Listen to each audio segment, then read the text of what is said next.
Let me also just share my welcome to all of you and congratulations to the graduates. It is a great, great honor for me to introduce to you our very special guest speaker tonight, Mr. Augie Fabela. I'm going to read just some of the bio. He is an executive chairman and co-founder of FastForward.ai, a Silicon Valley startup transforming how brands engage with consumers inside social media. He is a #1 best-selling author of The Impatience Economy, How Social Retail Marketing Changes Everything. Augie is chairman emeritus and co-founder of Vion. At the age of 25, he founded Vion, which at its peak became the world's 7th largest mobile operator with 220 million subscribers, 60,000 employees, and a market capitalization of $42 billion. At 30, Augie became the youngest chairman to date of a New York Stock Exchange listed company. He holds a Master's of Arts and a Bachelor of Arts from Stanford University. And in 2010, as a part of his contribution back to society, he became a police officer, as if he didn't have enough to do, right? In the Chicago area, his birthplace. Graduating from the police academy at the age of 44, he continues to contribute his time, talent, and touch, actively serving at Chicago Cook County Sheriff's Office with the rank of Chief Commander of Special Operations at Winthrop Harbor Police, and was the author of Decide, Tactical Crisis Decision-Making for Law Enforcement. Augie is a devoted philanthropist and civic contributor. He and his wife, Kathleen, founded the Fabela Family Foundation, a charity that supports law enforcement programs, early childhood education, and Christian initiatives. He and Kathleen are great friends of Christian Life School. Their 3 children have come to this school, and I will let him tell you maybe a little bit about them. It's a true honor to have him with us. Would you please give a warm welcome to Mr. Augie Fabela.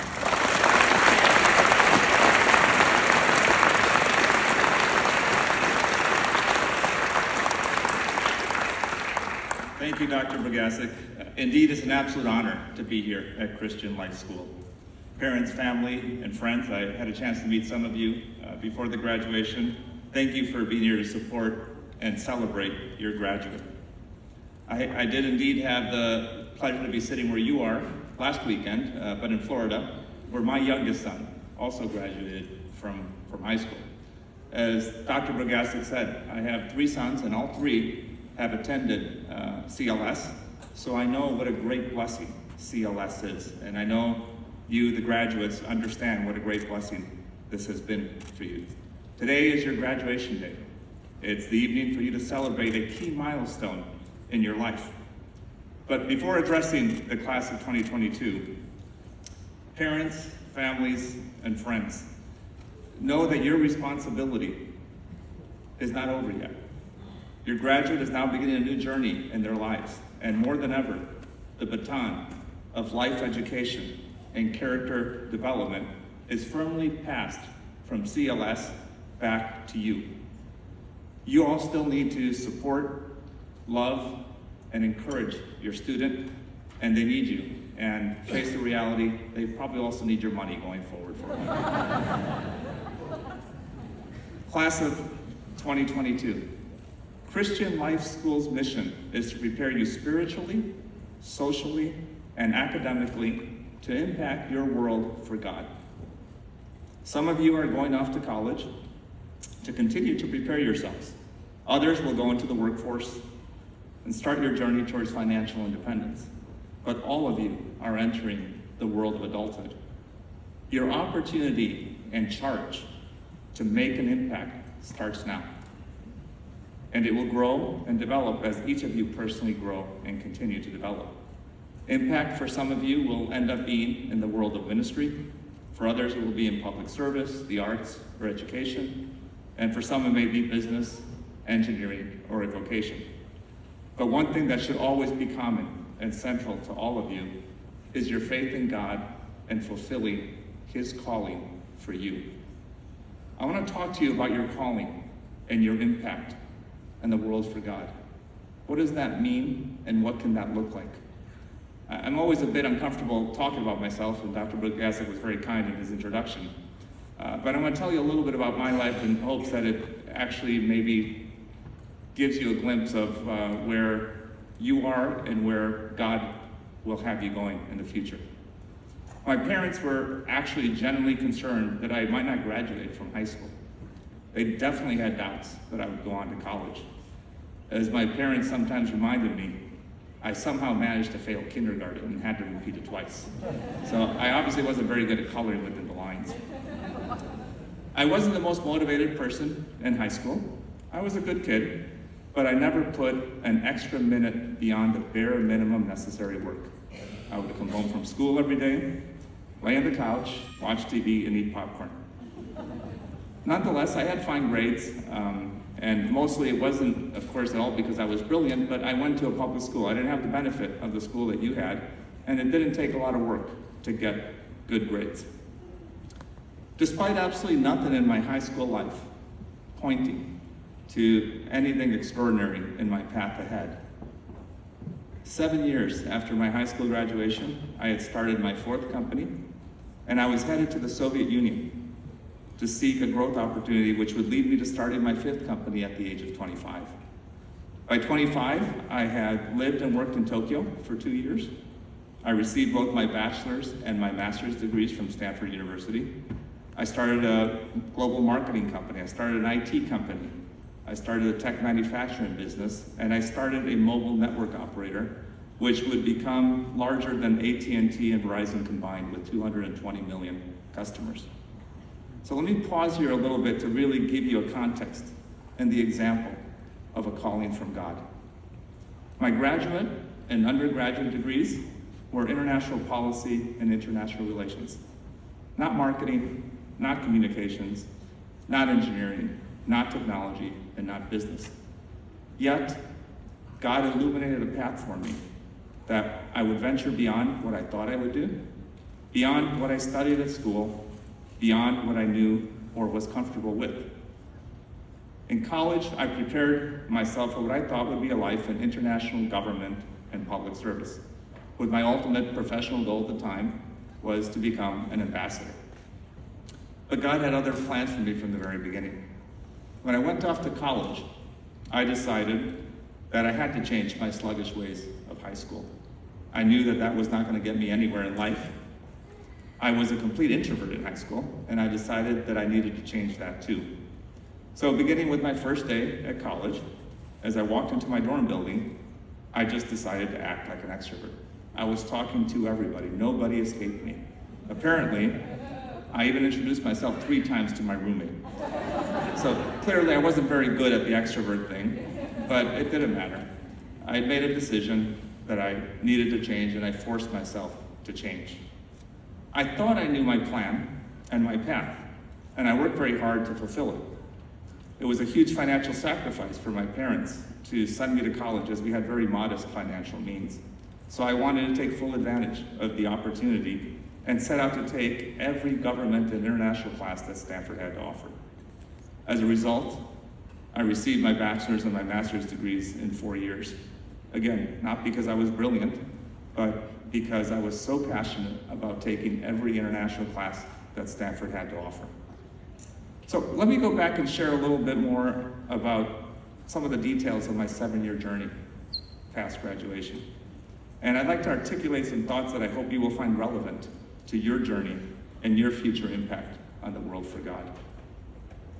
By pure coincidence, I was approached to go work in Japan when I graduated from college. I didn't apply for the job, but somehow a recruiter found me. And 2 weeks after graduation, I was working at the chairman's office of Japan's largest mass media company. And although I did study Japanese language while I was at college, I was by no means proficient. Yet it turned out I was the only American working in the company, and apparently the job description, which I had never read, required all my work to be done in Japanese. Somehow, with God's grace, I figured it out, and I learned enough Japanese to not get fired. By coincidence, my direct boss in Japan had a very strong entrepreneurial spirit, and we hatched an idea to start a marketing consulting company to advise large Japanese companies exporting their products to the US. So I started my first company in Japan, and I moved our headquarters to Chicago, which was my hometown. By coincidence, when I was living in Chicago, I saw that there was a big shortage and a huge need for IT programmers and IT systems managers at a large tech company headquartered here. And I saw an opportunity to solve that issue. And so I started my second company. By coincidence, at one of my IT customer companies, which was a manufacturing company, I saw a need and opportunity to apply the recruiting and staffing solutions that we had for our IT professionals to provide variable production staffing for manufacturing companies, and I started my third company. By coincidence, I met a tech manufacturing company, and the company was in financial trouble, but I saw a great opportunity to sell their equipment in Latin America at the beginning of the cellular phone industry when there were only several 100,000 cellular phones in the entire world. And so I acquired their technology before they went bankrupt, and I started my fourth company. And by coincidence, while running that company, someone approached me to go to the Soviet Union to sell thousands of my cellular network systems. He spent 6 months convincing me that his contacts there would buy as many systems as I could possibly build. So I went off to the Soviet Union chasing a dream opportunity of selling all that I could build.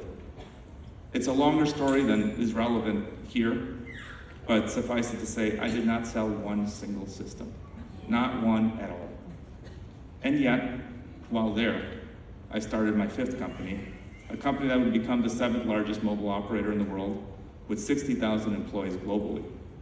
And at the age of 30, as Dr. Brigasic said, I became the youngest chairman still to date of a New York Stock Exchange listed company. Coincidence is God's way of remaining anonymous. Albert Einstein said that. Remember, my plan was a life in government and public service. Well, God had other plans for me. Romans 8:28 says, and we know that for those who love God, all things work together for good, for those who are called according to his purpose. God may have been anonymous in putting opportunities and solutions in front of me, but he definitely had a purpose and a calling for me. I ventured into businesses, industries, and countries that I knew absolutely nothing about. But with God's help, I was able to navigate successfully. I was following his calling for me. In the course of building these companies, I touched a lot of lives, and a lot of lives touched me. And make no mistake, I went through extraordinarily difficult challenges. But with God's grace, we overcame all the adversities and the many crisis situations that we faced. God has a purpose for each of you. You may not see it now. You may believe you know it, as I thought I knew it when I started college. But what you need to know as you enter your next stage in life are two things. One, if you faithfully seek and rely on God for everything you do, he will always be there to guide you. And two, God may anonymously be there helping you, but you should never make God anonymous to others. Always give God glory for all he does for you, and always let the world see God in you. Jesus said in Matthew 5:16, let your light shine before others, that they may see your good deeds and glorify your Father in heaven. I can tell you that everybody that knows me, that works with me, that interacts with me, knows exactly where I stand. I stand with God, and I stand because of God. And let me repeat that. I stand with God, and I stand because of God. Your path ahead will be confusing, emotional, and difficult at times, but it will also be exciting, rewarding, and fulfilling. Imagine if every challenge you tackle, every class you take, every opportunity you see, every person you engage with, every decision you make, you have God at your front, at your back, and at your sides. Imagine if God is your partner in everything you do. Imagine what you can do when you stand with God and you stand because of God. CLS's mission was to prepare you to impact your world for God. We each have our calling on what impact we will have locally or globally. Take charge of your life and press forward to discover what your calling is, because God has a calling for each and every one of you. CLS has prepared you spiritually, socially, and academically. Now all you have to do is to look and listen for God's calling for you, and don't get in the way of it. Just follow, and great things will follow. Graduates of the Christian Life School, class of 2022, congratulations, and God bless.